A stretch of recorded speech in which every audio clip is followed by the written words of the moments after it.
Have you ever wondered how a customer found your business? Not me, because I work in a business to business setting where every client interaction we have involves some sort of previous interaction or a referral before we ever get down to talking about a project. But back when I was in retail, I'd often ask customers this question and I'd hear a range of answers. My buddy said I should check this place out. I heard you guys are awesome. I was just walking by and saw the sign, or my personal favorite, yeah, my girlfriend's shopping next door at the beauty supply store. But I want you to notice that in this situation, I was able to ask customers this question because I was in a business that allowed me to have conversations with them. That person-to-person interaction is great if you have it, but it's not feasible if you're selling consumer products or if you're operating an online business. So today, let's talk about how you can find out how a customer found your business and why you'd want to know in the first place how they found you.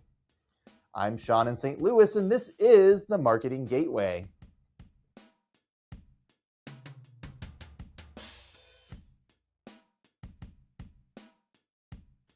I'm once again going to begin with a disclaimer. Some of what I'm sharing today may be old news if you're listening to this at some point in the future, and the technology tools we use to accomplish some of these actions may be different. So let's focus on the framework itself, and I'll link to the practical tools in the show notes. But let's also establish why it's important to understand how your customers are finding you. So unless you're operating a purely transactional business where customers come to you because you're a highly visible business in a highly visible area, like operating a food truck at a big outdoor event, knowing where your customers came from and how they found you is an essential part of not just operating a business, but also marketing it. Your customers are generally finding out about you from somewhere, and it's very important to understand if it's because you have a big sign or you're in the wake of a bigger business, or they've been seeking you out because they've heard of you, preferably in the form of a referral from a delighted customer. And so the best practice is to ask them, and I really do mean this. Periodically give them a survey after they buy something, or just ask them at the point of sale or purchase process, how did you find us? And you'll reap the benefits of knowing whether it was your winning personality, your awesome reputation, your proximity to a larger business, your well-crafted marketing strategy, or just dumb luck that brought them your way. I recommend asking this question to any new customers whenever and however you can. It's not out of line to ask them, and it can be really helpful if you need to identify patterns that can help you to better understand your target market, your brand's reach, and your effectiveness. And if you're in a transactional business like food service or a convenience store, you can still gather information by setting up an iPad kiosk where you ask them to answer that question for some sort of bonus, or you can put a survey link on their receipt and encourage them to take it in exchange for a coupon or something along those lines. But let's say that you're in packaged goods or e-commerce and you don't want to just capture how customers who finished the process found you, but how they even arrived at your website or product at all. You still have a few options at your disposal. But let's first differentiate between organic traffic and direct traffic. Organic traffic finds its way to you through general links, earned media, and search engines. And it's honestly the most desirable type of traffic because you don't have to do anything to bring it in besides being there to receive it. If you optimize your e-commerce or product site for search engine optimization, get some good press, and have a fan base out there that's recommending you to others, you'll benefit from a healthy amount of organic traffic. Think of it like the soil in which your company can grow, and do what you can to keep it fertile. But direct traffic is sort of like adding some rapid growth formula to the soil to help boost your chances of success. It's more expensive because you have to pay for it, in this case through setting up affiliate programs for referrals, social media campaigns, paying influencers to promote your product, or through digital or traditional advertising. You need to pay close attention to efforts to bring in direct traffic because every one of those customers costs you something, and it's very easy to spend more on acquiring them than you'll make from getting them to buy something. One method you can use to track organic traffic is to set up your site to be tracked with a tool. Google Analytics in particular is great for seeing where your traffic is coming from, and you shouldn't be afraid to set it up and use it. It's also pretty user-friendly and integrates with most major website platforms. Another is to program in a pop-up that asks customers who happened upon your site without an affiliate link to say how they found you. This isn't something you could just do on your own. You'll either need to use a service like SurveyMonkey or JotForm, or have someone who's knowledgeable about technology to help you program this into your website, but it can definitely be done. I would be careful about having it pop up too soon, however. Setting it to pop up after a certain amount of time is spent on the site is better practice because you'll not only capture those who are more seriously browsing, but you can also offer them a coupon or promotion for answering the question and have a better chance of seeing them make a purchase. Another thing you can do in e-commerce or with packaged goods is send out email surveys to new or infrequent registered users, but this is actually better for measuring experience than for how people found you in the first place. It also relies on them remembering the exact path that brought them and not just saying Google. As for direct traffic, you'll generally use a platform or program to create affiliate links that you give out to certain partners, use on social media, hand out to influencers, or use in digital marketing campaigns so you can track specific details about where traffic's coming from. This is most useful for helping you gauge the effectiveness of your promotional campaigns, and tracking inbound traffic and conversion rates can really help you gauge the effectiveness of your digital channels and ensure you optimize your site to bring in customers from the right places. So, beyond all of these methods, what else can you do? Well, there are some other tried and true methods you can consider that work well with retail, with e-commerce, or even with packaged goods. One of these is bounce back coupons. Let's say you want to bring in more customers from a certain niche like churches or schools. You can create special promotional offers just for these audiences and hand out coupons to them. Redeeming the coupon gives you an immediate answer to the question of how they found you. They did it through your promotional outreach. And of course, you can do this with online sales too, via coupon codes or email marketing that promotes a special offer. Another is through loyalty programs.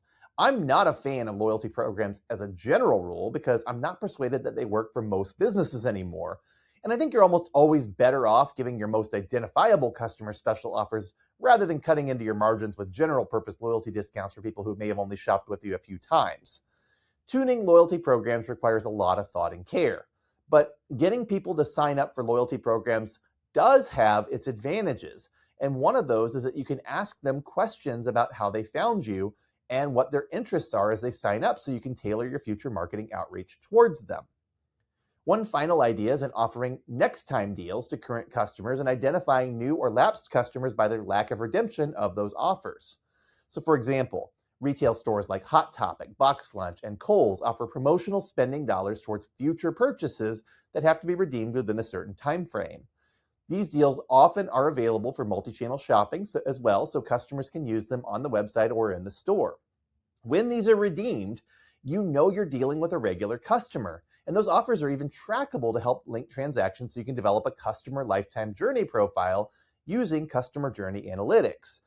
But when they're not utilizing these deals, frontline staff can be prompted to ask them how they found the store, and this can ensure that the data are being captured more regularly. And by the way, some point of sale systems available to even small businesses can look up customer profiles by credit card or phone number and build them that way. Once you've learned how they found you, you can use those data to see how often, on average, your customers are coming back, what their average transactions are, and what your biggest opportunities are in terms of bringing them back with targeted offers or special promotions. But again, let's go back to what I said at the beginning. Yes, you can use high-tech tools to do a lot of cool things, but at the end of the day, your customers want you to care about them as individuals. And they'll always give you the best and most reliable information if you simply ask them how they found you. And if you can use that information to serve them better, the better news is that they'll probably be back for another purchase down the road. I'm Sean in St. Louis, and this has been the Marketing Gateway. See you next time.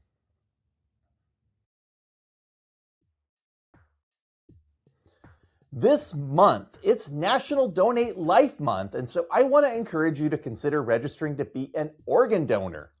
Did you know that one organ donor can not only save up to 8 lives, but can also donate corneas that can help people with their vision, and tissue that can be made into hundreds of incredibly beneficial medical products? Your gift of life can go really far in benefiting others, potentially 75 lives or more. And you might be surprised who can be a donor and what can be donated. Even people in their 70s, 80s, and 90s can be donors today. When you register to be a donor, all you're doing is saying, if I die, I want my organs and tissues to go to the people who need them. You can be confident that the doctors and nurses who are taking care of you will do everything they can to keep you alive, and it's up to them, not the people recovering the organs, to decide when you've reached a point where you cannot come back. Every now and then there's a sensational news story about a situation where the hospital got it wrong, but those cases are rare. And that's why there are so many precautions in place to ensure that donation is administered with safety, respect, transparency, and a high degree of ethical behavior. Donors are heroes and they're treated with dignity. And there's an important reason why you need to consider this. There are over 100,000 people on the National Transplant Registry right now who will die if they don't receive an organ. Many of them need a kidney transplant and have to go and do dialysis treatments daily just to stay alive. Dialysis is time-consuming and not a lot of fun, and those individuals have trouble leading healthy, happy, productive lives because they're really, really sick. 13 people die every day waiting for an organ transplant.